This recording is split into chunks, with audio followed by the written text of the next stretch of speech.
Hello नमस्कार साथियों, कैसे आप सभी लोग हैं। उम्मीद करते हैं ठीक ठाक होंगे। अ, बच्चों, आज हम लोग बात करने वाले हैं क्लास 12 के एक नए लेक्चर की बात करेंगे, जिसमें हम देखने वाले हैं कि लिंकेज क्या है, रिकॉम्बिनेशन क्या है। देखिए, वो लिंकेज वही है जिसको मॉर्गन ने ड्रोसोफिला के ऊपर एक्सपेरिमेंट किया था, और इन्होंने अपने ही नाम से दो जीनों के बीच का जो डिस्टेंस था उसको सेंटी मॉर्गन के रूप में कहा था। यानी लिंक मतलब होता है, लिंक कहते हैं ना कि मेरा लिंक उनसे बहुत बड़ा बड़ा है। तो लिंक मतलब क्या होता है, जैसे एक होमोलोगस पेयर ऑफ क्रोमोसोम ले लीजिए, उस पर जितने जीन वो सब चिपके होते हैं, लिंक होते हैं।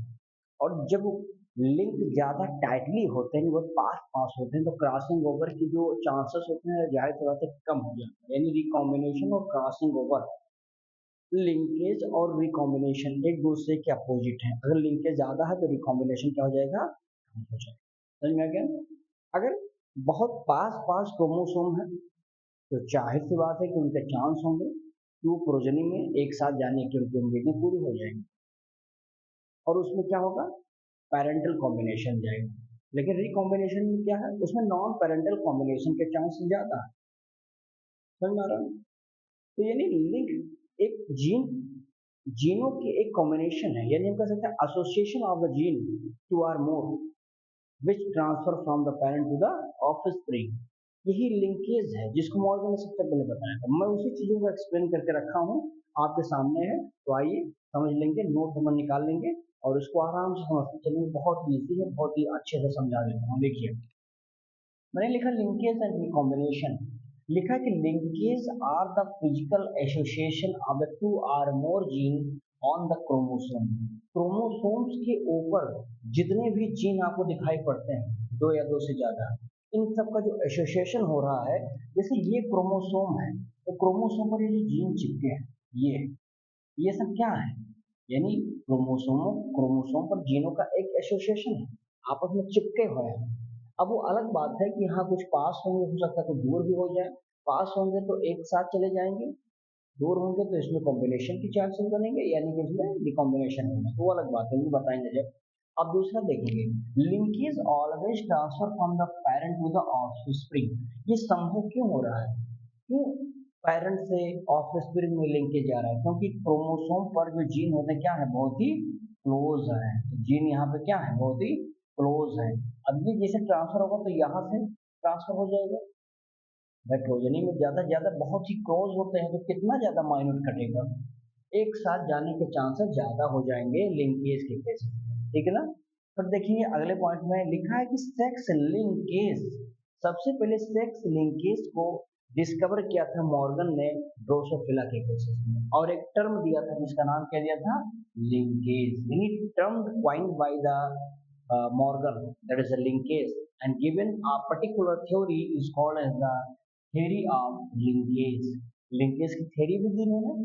क्या बताया, लिंकेज जो होते हैं बेटा, क्या होता है, अगर हम देखेंगे, चूंकि इनको हम डायहैबिट प्लांट्स में देख सकते हैं दो आधार पर, यानी लिंकेज इन द डायहैबिट प्लांट्स, या हम कह सकते हैं कि लिंकेज के स्थान पर दूसरा हम देख सकते हैं इंडिपेंडेंट अशॉर्टमेंट। इन दोनों में हम इसको क्या करते हैं, रिप्रेजेंटेड किया गया है। इसमें डायहैबिट प्लांट्स में देखेंगे। जब बात करते हैं लिंकेज को, तो लिंकेज जब डायहैबिट प्लांट्स में आता है, हमने यहाँ पर एक गैमेट बना के आपको दिखाया है, कैपिटल स्मॉल है, कैपिटल बी स्मॉल है। ये जब दोनों आपस में क्या होते हैं, इनसे भी गैमेट्स बनते हैं बेटा, कितने बनेंगे, दो गैमेट बनेंगे, है ना। दो गैमेट कौन कौन सा, देखिए ए बी और स्मॉल ए, ठीक है ना, ये बन जाएंगे। लेकिन अगर उसी को आप इंडिपेंडेंट अशॉर्टमेंट के केसेस में बेटा देखते हैं डायहैबिट प्लांट्स में, तो यहाँ पर बेटा वही चीज है, लेकिन मैंने देखो मैंने क्रॉस करके दिखा दिया है कि इंडिपेंडेंट में चार गैमेट बनते हैं, ये देखिए फोर गैमेट। समझ में आ गया। तो यानी ये क्वेश्चंस आपको बहुत ही याद करके रखना है कि linkage in dihybrid plant produce the two gamete.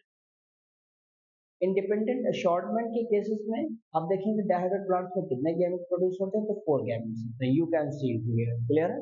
Next देखेंगे बेटा, ऑल द जीन लोकेटेड, जितने भी जीन होते हैं एक होमोलोगस पेयर ऑफ क्रोमोसोम पर क्या होते हैं, ये पाए जाते हैं, उसको क्या बोलते हैं, लिंकेज ग्रुप।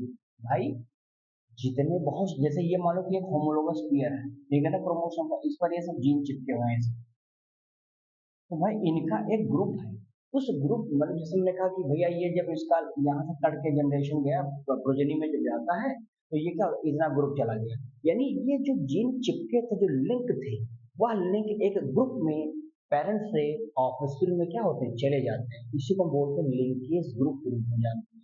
क्योंकि लिंकेज ग्रुप क्या होता है, किसी भी ऑर्गेनिज्म के अंदर पाए जाने वाले जितने भी होमोलोगस पेयर होंगे, चाहे वो डिप्लॉयड हो चाहे हैप्लॉयड हो, उसके ऊपर उपस्थित जितने भी होंगे उसको हम उस नंबर के आधार पर लिंक ग्रुप के रूप में जानते हुए बताएंगे। आगे लिखा मैंने देखो, बता दिया ना यहाँ पर लिंकेज ग्रुप कहते हैं, लिखा gene located on the homologous chromosome. Gene जो भी होमोलोगस क्रोमोसोम पर लोकेट होते हैं, इनहेरिट करते हैं, एक जनरेशन से जाते हैं अगले पीढ़ी में, together known as one linkage group. भाई एक वाला कट के गया वन लिंकेज, एक और ग्रुप कट के गया टू लिंकेज, अर्थात हम कह सकते हैं कि उसको क्या कहेंगे वन लिंकेज ग्रुप कहते हैं। जैसे देखिए मटर के केसेस में आप देखेंगे 14 क्रोमोसोम होते हैं, यानी 7 पेयर होते हैं, अर्थात इसमें लिंकेज कितने पेयर हैं, कितने ग्रुप हैं, 7 ग्रुप। तो लिंकेज का जो ग्रुप होगा 7, अर्थात हम कह सकते हैं किसी भी होमोलोगस पर या कह सकते हैं जिस बॉडी के अंदर कितने क्रोमोसोम कितने पेयर में पाए जाते हैं वही उसका क्या लिंक ग्रुप होता है।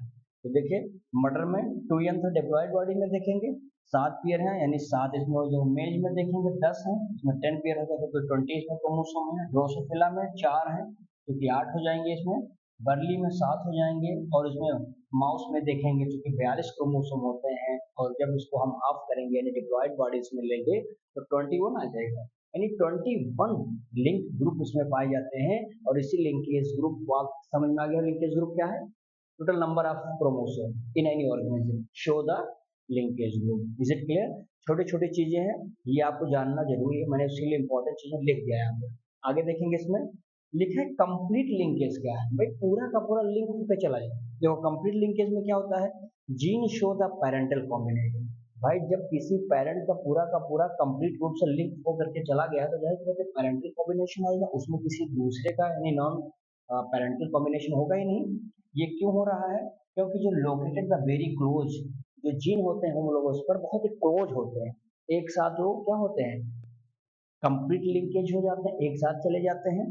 Due to the crossing over, crossing over जब होता है तो पूरा का पूरा जो क्रोमोसोम पर उपस्थित जीन होते हैं जो काफी क्लोज होते हैं, समूचा का समूचा ट्रांसफर हो जाता है प्रोटीन में। इसको बोलते हैं कंप्लीट लिंकेज। लेकिन इनकम्प्लीट में क्या है कंडीशन, इनकम्प्लीट में देखेंगे इसमें न्यू कॉम्बिनेशन बन जाता है along with the parent to the progeny, यानी इसमें देखेंगे बच्चों क्या हो जाता है कि इसमें पेरेंटल कॉम्बिनेशन तो है, उसमें कुछ अलग टाइप का हो जाता है जिसमें ऑफिस में कुछ बदलाव देखने को मिलता है। ये क्यों होता है, due to the crossing over.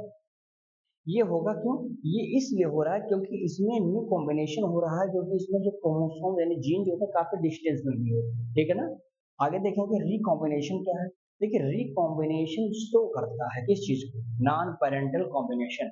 समझ में आया रिकॉम्बिनेशन कब हुआ, रिकॉम्बिनेशन मतलब ले लीजिए कि एक ये हमारा क्रोमोसोम है, जीन बहुत दूर दूर है, बहुत ही लूजली वो क्या होते हैं जुड़े रहते हैं, लूजली जुड़े हैं दूर दूर हैं, तो जाहिर सी बात है इसमें क्रॉसिंग ओवर संभव होगा, और क्रॉसिंग ओवर होगा तो जाहिर सी बात है नॉन पेरेंटल कॉम्बिनेशन भी इसमें आते हैं। तो वही मैंने लिख दिया है कि recombination so the non parental combination, इसलिए क्योंकि इसमें क्रॉसिंग ओवर होता है। ये इसलिए होता है because gene are located large distance, काफी दूर पर हो, तभी मैंने बता दिया है जो कि बहुत ही टाइटली लिंक्ड भी नहीं होते हैं, बहुत ही लूज होते हैं। टू जीन, दो जीन के बीच का जो डिस्टेंस होता है उसको क्या बोलते हैं, 1 सेंटीमॉर्गन कहते हैं, जो कि मॉर्गन ने बताया था, या इसी को हम 10 मैप यूनिट के रूप में भी जानते हैं। आप देख सकते हैं एक होमोलोगस में क्रोमोसोम है, आपस में क्रोमोसोम आप देखेंगे ये देखिए क्रॉसिंग ओवर कर रहे हैं, एक दूसरे के साथ आगे हैं। जैसे यहाँ पर मैं बताऊं ये क्रोमोसोम है तो ये पहले ऐसे रहेंगे सिंगल, फिर उसके बाद आप देखेंगे धीरे धीरे इसे क्रॉसिंग ओवर के रूप में आएंगे इस तरह से। तो ये वाला कंडीशन यहाँ देख सकते हैं। बाद में देखेंगे इसका वाला इस क्रोमोसोम का कुछ जीन इस जीन पर चला जाता है, इसका वाला इस पे आ जाता है, और ये देखेंगे इससे क्या बन जाता है एक रिकॉम्बिनेशन बन जाता है। और जिसमें कॉम्बिनेशन नहीं हो पाता है वो नॉन रिकॉम्बिनेशन के रूप में दिखाए। समझ आ गया? तो इतनी बातें आप इसकी सॉल्व लीजिए फिर आगे बढ़ें।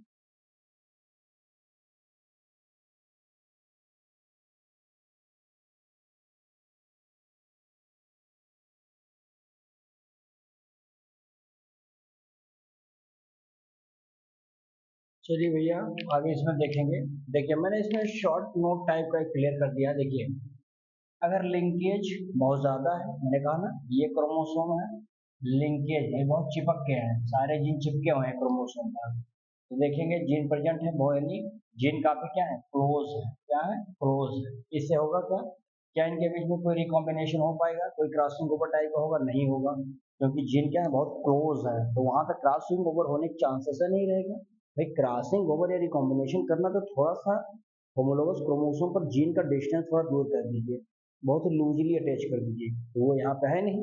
तो मैंने देखा ना लिंकेज बहुत ज्यादा होगा, अर्थात जीन प्रेजेंट बहुत क्लोज होंगे, यानी रिकॉम्बिनेशन क्या हो जाएगा भैया, कम हो जाएगा। क्लियर है। पैरेंटल कॉम्बिनेशन क्या होगा, पैरेंटल कॉम्बिनेशन के चांसेस ज्यादा हैं। ये जीन जब जाएगा पूरा का पूरा तो एक पैरेंट का ही जाएगा, एक ही पैरेंट का जाएगा, यानी पैरेंट का कॉम्बिनेशन इसमें बनने के चांसेस अत्यधिक है। समझ में आ गया। दूसरे वाले कंडीशन में देखेंगे, कंडीशन नंबर सेकंड अगर मैं इसको मानूं भैया, तो इसमें क्या कर रहा है, लूजली लिंकेड है, यानी लिंक है, ये क्रोमोसोम है जीन यहाँ यहाँ है। अब आप बताओ, क्रोमोसोम बहुत दूर दूर है, जीन उस पर लिंक्ड है लेकिन बहुत ही लूज है, तो लिंकेज क्या है, बहुत कम है, यहाँ पे देखिए दूर दूर है। रिकॉम्बिनेशन यानी क्रॉसिंग ओवर करने का चांसेस इसमें ज्यादा मिल जाएगा, यहाँ पर समझ में आ गया ना, यानी रिकॉम्बिनेशन के चांसेस ज्यादा होंगे। जब लिंकेज कम होगा तो रिकॉम्बिनेशन बढ़ जाएगा, यानी उसमें देखेंगे अलग अलग पेरेंट के आने के चांसेस ज्यादा होंगे, अर्थात non parental combination will be the most rare. Is it right. Now जो मेंडल साहब थे, मेंडल साहब ने देखिए कुछ कैरेक्टर्स और कुछ ड्रोसोफिला के स्पीशीज को क्रॉस करवाए, जैसे मैं यहाँ पर अगर बताऊं भैया, देखो तो इसमें बता देंगे, इसमें देखो ये तो था वाइल्ड नॉर्मल वाले पे ले लिया इन्होंने, ठीक ना, कुछ ऐसे वाइल्ड नॉर्मल कैरेक्टर को ले लिया था, और यहाँ पर आप देख सकते हैं कुछ म्यूटेंट कैरेक्टर ले लिया। क्या था ये, म्यूटेंट कैरेक्टर था, तो ये वाला तो आपका म्यूटेंट कैरेक्टर हो गया, समझ में आया? ये म्यूटेंट कैरेक्टर हो गया। क्लियर है।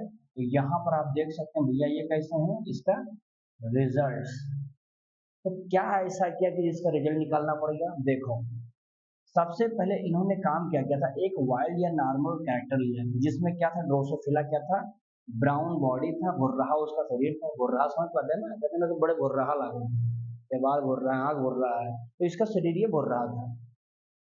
अब भुर्राहा बॉडी है, अब आँख देखो, आँख लाल है, रेड कलर का आँख ही इसमें मेल वाले का है। अब मेल वाले की आँख लाल है, शरीर भुर्रा है, समझ में आया? यानी इनको क्या बता दिया है, इनको उन्होंने सिम्टमाइज कर दिया लाइक दिस वन। क्लियर है, ये बता दिया। म्यूटेंट क्या है, यानी म्यूटेशन के बाद क्या बना होगा। देखो शरीर क्या है, बॉडी हमारी येलो हो गई है, लेकिन ये फीमेल वाली बात है। आंख देखो सफेद है, यानी भूत वाला चुड़ैल वाली आंख है। तो ड्रोसोफिला में भी देखो चुड़ैल चुड़ैल टाइप की आंख है जो फीमेल वाली है, यानी इसके जीन्स को यानी इसके गैमेट्स को इस तरह रिप्रेजेंट किया गया। क्लियर है। पहले क्या दिया ड्रोसोफिला के केसेस में, मेल वाले में क्या दिया गया, शरीर भुर्रा कर दो, आंख लाल कर दो मेल वाले को। फीमेल में कहा गया साहब इनका कौन सा करेक्टर ले लीजिए, कहा इसका म्यूटेंट लो, यानी शरीर इसका पूरा का पूरा येलो कह दो, और आंख कैसा हो जाए, सफेद कह दो, सफेद साड़ी वाला, तो ऐसे सफेद आंख हो गया इसका। इन दोनों को कहा गया लाओ क्रॉस कराओ, क्या होगा। देखो बॉडी का जो कलर होगा भैया, आप देखेंगे since the body colour and I कैसा, आई कलर यानी शरीर का कलर जो है, आंख का जो कलर है, ये जो जीन होते हैं आर द क्लोजली, ऐसा किया गया कि भैया शरीर को जो कलर दे रहा था जीन, आंख को जो कलर दे रहा था जीन, ये दोनों बहुत ही क्लोज है, यानी क्लोज रिलेशनशिप रख रहे हैं यहाँ पे। क्यों, क्योंकि क्लोजली लिंक्ड है, बहुत ही क्लोज है, अगल बगल बिल्कुल रखे हैं, अगले बगल, ठीक है ना, क्लोजली लिंक्ड है, यानी रिकॉम्बिनेशन क्या होगा वहां पे, लेस हो जाएगा। देखो ना, अगर बहुत ही क्लोज जीन है यानी लिंक्ड है क्रोमोसोम पर, तो रिकॉम्बिनेशन कम हो जाएगा, तो वही लिखा है क्लोज लिंक्ड होगा, रिकॉम्बिनेशन लेस होगा, यानी 1.3%, 1.3%, राइट। दूसरा करेक्टर क्या लिया भैया, देखो कहा कि लाल आंख ले लो, रेड आई ले लो, लेकिन लार्ज विंग ले लो, बड़े बड़े पर वाला ले लो, ये ऐसा मेल पकड़ो, ऐसा मेल पकड़ा, आंखें लाल हो गई, जैसे यहाँ पे था सेम है, लेकिन वहाँ पे कैसा था, बॉडी घुर रहा था, यहाँ पे घुर्री भुर्रा कुछ नहीं, आंख लाल पकड़ो लेकिन विंग्स को ले लो। एक ऐसा ड्रोसोफिला पकड़ो जिसके पर हो लेकिन विंग्स कैसा हो, काफी बड़ा बड़ा, इस तरह का घूम रहा हो, आंख लाल हो जाए, ऐसा मेल पकड़ लिया ड्रोसोफिला वाला। दूसरा कैरेक्टर पकड़ा फीमेल का जो कि म्यूटेंट था, कैसा है, कहा कि अभी तो इनका मुन्ना का आंख कैसा था, सफेद था, तो सफेदी लाल को भी वैसे रखो, लेकिन मिनिएचर यानी थोड़ा बहुत उसका विंग्स क्या होगा, मिनिएचर हो जाएगा, ऐसे विंग्स को पकड़ लीजिए फीमेल में। तो ये इसका गैमेट वाला सिम्टम दिखा दिया गया, दोनों को रखा, कहा कि दोनों को साथ लाओ, कहाँ पाओगे, तो मिला क्या, आई का कलर और विंग्स का साइज, यानी आंख का जो कलर दे रहा था और ये परों का जो साइज था, किसी में मिनिएचर है किसी में लार्ज है, ऐसे दोनों आंखों वाला विंग्स वाला जो जीन था वो क्या थे, बहुत ही लूजली थे, यानी एक यहाँ है तो एक यहाँ है। आप बताओ जब जीन बहुत लूज हो जाएगा, होमोलोगस ऑफ क्रोमोसोम पर बहुत दूर दूर हो जाएगा, तो क्रॉसिंग ओवर के चांसेस यानी इसमें रिकॉम्बिनेशन के चांसेस कम होंगे कि ज्यादा होंगे, बहुत ज्यादा हो जाएगा। देखो समझाया है, जब रिकॉम्बिनेशन से ज्यादा हो जाएगा अर्थात 37.2% इतनी ज्यादा चांसेस आपको दिखाई पड़ेंगे रिकॉम्बिनेशन ऐसे केसेस। तो ये सारे सिस्टम्स किसने किया था, मेंडल चाचा ने किया था, ओ सॉरी मॉर्गन चाचा ने किया था। अभी मॉर्गन के एक चाचा आएंगे, उनके विद्यार्थी आएंगे, उन्होंने बहुत खतरनाक काम किया। तो ये चीज हो गया, इन्होंने एक नियम बता दिया, कहा लिंकेज प्रोपोर्शनल 1 अपॉन रिकॉम्बिनेशन, तुम लिंकेज की संख्या बढ़ाओ, रिकॉम्बिनेशन घटाओ, जितना ज्यादा तुम्हारा लिंकेज होगा, जितना क्लोज रहोगे, यानी किसी से दोस्ती करोगे, जितना उसका साथ चिपक के रहोगे, उतना ज्यादा तुम्हारा रिकॉम्बिनेशन होने का चांस कम रहेगा, ये झगड़ा जल्दी नहीं होगा। ऐसा मतलब एक अनुमान लगा लीजिए, क्योंकि ऐसा होता नहीं है, ज्यादा क्लोजनेस बनाओगे तो कंफ्लिक्ट उठाओगे वहां। तो यहाँ पर क्या बताया, जीन को चिपका के रखो, रिकॉम्बिनेशन यानी नॉन पेरेंटल के चांसेस कम पाओगे, बाहरी आतंकवादी अंदर आ ही नहीं पाएंगे चिपक के साथ में, तो कहाँ से आएगा भैया, यही काम करना है। अब ये हो गया। अब देखिए इनके जो मॉर्गन साहब के विद्यार्थी थे, विद्यार्थी का नाम क्या था भैया, देखो अल्फ्रेड स्टॉर्ट वांट, ये विद्यार्थी हैं मॉर्गन के। सोचिए हमारे विद्यार्थी कुछ नहीं कर पा रहे हैं, या हम किसी के विद्यार्थी कुछ नहीं कर पा रहे हैं, लेकिन सोचो मॉर्गन के विद्यार्थी ने देखो क्या कमाल कर दिया, इन्होंने recombination recombination frequency between the gene pair ये बता दिया। इन्होंने कहा कि दो जीन हैं अगर, तो इन दोनों जीनों के बीच का डिस्टेंस कितना है ये बता दिया। इन्होंने उसके अंदर जो कह सकते हैं कि एक मैप कर दिया पोजीशन को, क्रोमोसोम पर जीन की उपस्थिति का क्या एक प्रपोजल होगा, किस फॉर्म में जीन पाया जाएगा, इसकी एक मैपिंग तैयार कर दी किसने, जो मॉर्गन साहब के जो क्या कहते हैं उनके जो बच्चे थे, अर्थात आप कह सकते हैं बच्चे ही हैं, स्टूडेंट बच्चे होते हैं, तो ये जो उनको स्टूडेंट्स थे, इन्होंने स्टॉडमॉन्ट ने इतना सारा काम किया, रिकॉम्बिनेशन फ्रीक्वेंसी के बारे में बता दिया, जीनों के बीच में जो जीन पेयर था उसके बीच में क्या फ्रीक्वेंसी है ये बताया, इन्होंने डिस्टेंस बता दिया कि किसी भी क्रोमोसोम के ऊपर कैसे क्या पोजीशन है जीन का, उसकी पूरी स्थिति को बता दिया, ये सारी चीजें बताई, नहीं बहुत सारे मैप भी बताए, यानी अर्थात एक काम और आप बता सकते हैं, यहाँ पे मैं बता देता हूँ, देखो इन्होंने एक प्रकार से मैं कह सकता हूँ कि बहुत सारे भैया क्या बता दिया था, जेनेटिक मैप, जेनेटिक मैप से बताया, जिसका हम लोग बात कर रहे हैं किस में यूज करते थे, HGP में यूज करते हैं। अब HGP सोच रहे हैं क्या आगे आएगा, ह्यूमन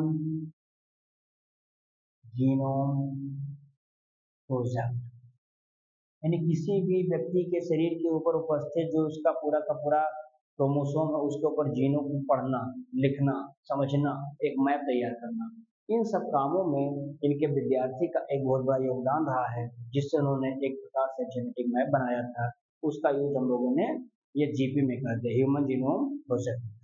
क्लियर है।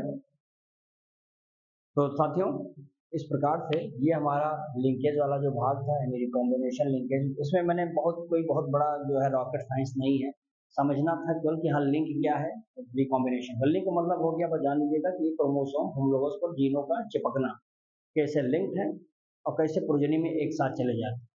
रिकॉम्बिनेशन मतलब हो जाएगा कि लिंक होगा जीन क्रोमोसोम पर, लेकिन थोड़ा डिस्टेंस में होगा, जिसके ऊपर जीन होंगे तो काफी लूजली अटैच रहेंगे, यानी रिकॉम्बिनेशन के चांसेस ज्यादा है। लिंक अगर ज़्यादा क्लोज है, रिकॉम्बिनेशन कम हो जाएगा। लिंक ज़्यादा क्लोज है तो रिकॉम्बिनेशन कम हो जाएगा। अगर जीन दूर दूर है यानी इसमें रिकॉम्बिनेशन के ज़्यादा चांसेस होंगे, तो लिंक वहाँ पे कम हो जाएगा। मॉर्गन ने सबसे पहले दिया था, ड्रोसोफिला को एक्सप्लेन किया था, और उनके स्टूडेंट जो थे उन्होंने बता दिया था कि किस प्रकार से फ्रीक्वेंसी के बारे में, रिकॉम्बिनेशन फ्रीक्वेंसी बता दिया था। एक जेनेटिक मैप तैयार कर दिया था जिसका हम लोगों ने ह्यूमन जीनोम प्रोजेक्ट में यूज करेंगे। इन्होंने जो ड्रोसोफिला के स्पीशीज लिए थे वो आपके सामने है, बता दिया मैंने। तो इस प्रकार से ये हमारा टॉपिक आज समाप्त हुआ। मिलते हैं कि नए लेक्चर के साथ दोस्तों। तब तक वीडियो को लाइक कमेंट शेयर करना, और जो चैनल को सब्सक्राइब नहीं किया तो सब्सक्राइब। कोई अगर आपको दिक्कत आती है तो आपको मैंने व्हाट्सएप नंबर दिया तो मैं फिर दे देता हूँ, उस पर आप अपना प्रॉब्लम बता सकते हैं।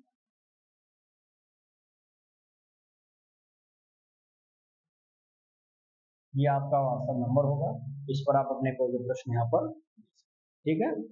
तो चलिए मिलते हैं नए लेक्चर के साथ दोस्तों। तब तक बहुत बहुत धन्यवाद। Thank you. स्क्रीन शॉट जरूर ले लेना।